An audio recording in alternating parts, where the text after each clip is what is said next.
Bonjour, bienvenue dans un nouveau format du Monde devant soi, la reco culturelle. Jean-Marie Colombani et Alain Frachon vous recommandent une ou plusieurs œuvres, films, livres, séries. On commence avec vous, Jean-Marie, on vous écoute. Alors moi j'ai choisi exclusivement des séries, parce que je suis très amateur de séries. La première c'est Azura, d'un cinéaste qui est grandiose, qui est d'un cinéaste remarquable, qui est Koreeda. Koreeda qui a récemment eu une Palme d'Or à Cannes avec un film qui s'appelle Un air de famille, mais dont tous les films sont beaux, le plus souvent tournent autour de l'enfance, de la paternité. Et là, cette série qui s'appelle Azura, c'est l'histoire de 4 sœurs. Azura, c'est une divinité indienne d'Inde. Et c'est l'histoire de 4 sœurs, et on voit les déroulements de leur vie, à toutes les 4, et c'est absolument magnifique, parce que le sort des femmes au Japon n'est pas évident. N'est pas évident pour nous à comprendre, et n'est pas évident pour les Japonaises elles-mêmes à vivre. Donc c'est cette série qui est magnifiquement faite, subtile, attachante. Donc je recommande très vivement Azura de Koreeda.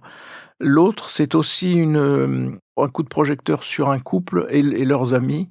C'est une série espagnole qui s'appelle Los Nuevos Años, qui est absolument phénoménale parce que l'idée est de prendre un couple dans un groupe d'amis, et ce couple, on le voit évoluer parce qu'il est filmé chaque premier de l'an, sur une période assez longue, sur une période de 10-15 ans. Et donc on les voit vivre, on les voit s'aimer, on les voit se désaimer, et donc tout ça est fait avec beaucoup de subtilité, beaucoup d'intelligence, et c'est une tranche de vie qui est absolument passionnante. Et donc je recommande très vivement ce numéro espagnol. En même temps, ça traduit quelque chose aussi de la société espagnole aujourd'hui. Ça traduit très clairement son énergie, sa confiance, la force de sa jeunesse, en même temps les problèmes qui sont les leurs, qui sont assez équivalents aux nôtres d'ailleurs.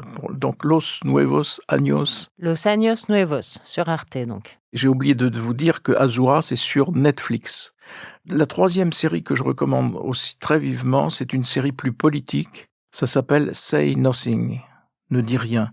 C'est sur Disney, et c'est consacré à l'Irlande du Nord dans les pires années de la guerre civile, c'est-à-dire au tournant des années 70, avant qu'on n'enclenche une marche qui va conduire à la paix, grâce, petite parenthèse, à Tony Blair. Et donc on voit là des militants et la cruauté de cette guerre civile, et l'accent est mis là encore sur des femmes qui s'engagent et qui sont à la fois bousculées et actrices d'une véritable tragédie jusqu'à ce que la paix survienne et soit signée. Donc Say Nothing, c'est poignant et passionnant, donc à ne pas manquer non plus. Et l'autre série, la dernière, est purement historique, c'est sur Cromwell. D'ailleurs, la série s'appelle Cromwell. Cromwell, c'est sur Arte aussi. Non pas le deuxième Cromwell, celui qui a été un quasi-dictateur en Angleterre après une révolution qu'il a conduite, mais Cromwell, le conseiller de Henri VIII.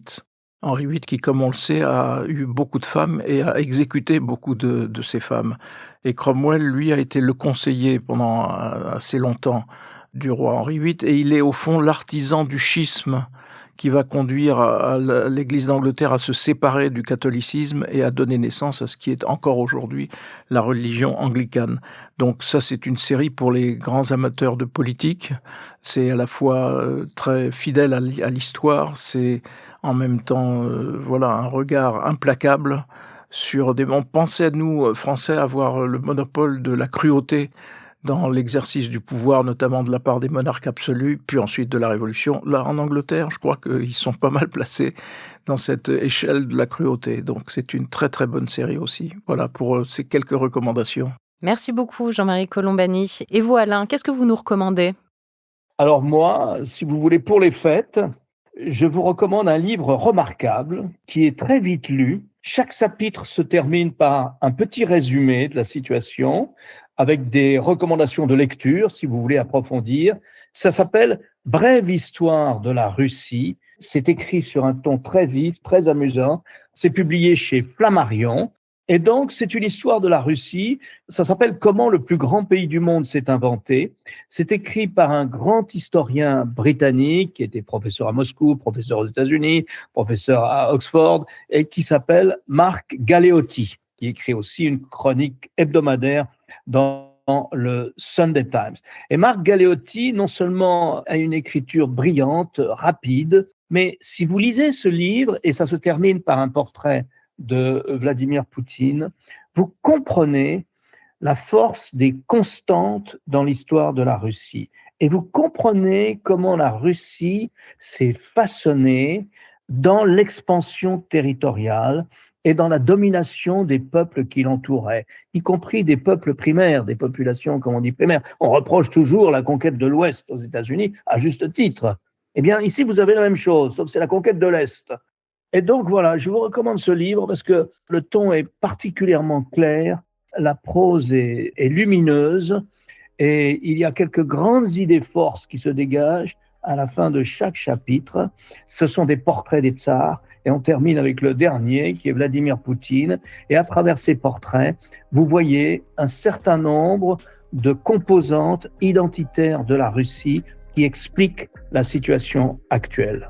Brève histoire de la Russie, comment le plus grand pays du monde s'est inventé et comment d'ailleurs le plus grand pays du monde dit qu'il n'a jamais encore fixé ses frontières. C'est chez Flammarion et c'est Marc Galeotti. Merci à tous les deux. On se retrouve la semaine prochaine, vendredi 2 janvier, pour un nouvel épisode du Monde devant soi.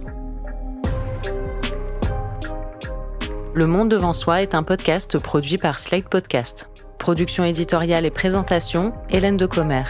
Prise de son, montage et réalisation, Aurélie Rodriguez.